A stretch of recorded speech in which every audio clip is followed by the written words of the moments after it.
সম্পর্ক কিন্তু কখনো একতরফা হয় না, দুটো পক্ষের মধ্যে একটা সম্পর্ক তৈরি হয়। তো ধরো এটা একটা পক্ষ, এটা একটা পক্ষ, দুজনের মধ্যে একটা সম্পর্ক তৈরি হলো। বর্তমানে কি হয় বলতো, এ চাইছে আমি এরকম থাকবো, এ চাইছে আমি এরকম থাকবো।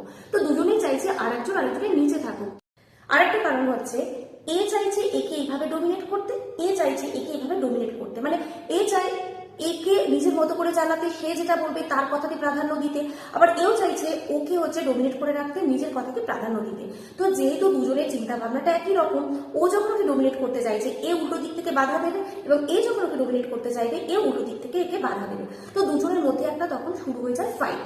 দেখো, যদি দুজনেই এইভাবে ফাইট করতে থাকে, তখন আমরা যদি ধরো দুটো হাতকে আমরা খুব জোরে করে চাপ দিই, তখন কি হবে, কিছুক্ষণ পরে আমরা কিন্তু অনেক চাপাচাপি করবো, তারপর দেখবো আমাদের হাতটা অবশ হয়ে যাচ্ছে, তখন আমরা কি করবো, হাতটাকে সরিয়ে নিতে বা নামিয়ে নিতে বাধ্য হবো। তাই বেশ কিছুদিন এরকমভাবে ফাইটের পর সম্পর্কগুলো ইজিলি ভেঙে যাচ্ছে। কিন্তু যখন একটা আমাদের সম্পর্ক তৈরি হয়, সম্পর্কটা হওয়া উচিত এইটা।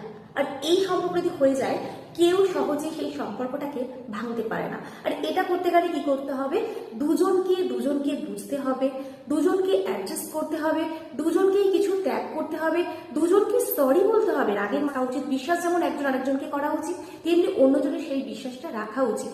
তো এইগুলো যদি থাকে, তাহলে কিন্তু আমাদের সম্পর্কের বন্ডিংটা হবে এরকম। আর আমাদের সম্পর্কের বন্ডিংটা যদি এরকম হয়ে যায়, তখন কিন্তু সেই সম্পর্কটাকে কেউ কখনোই ভাঙতে পারে না।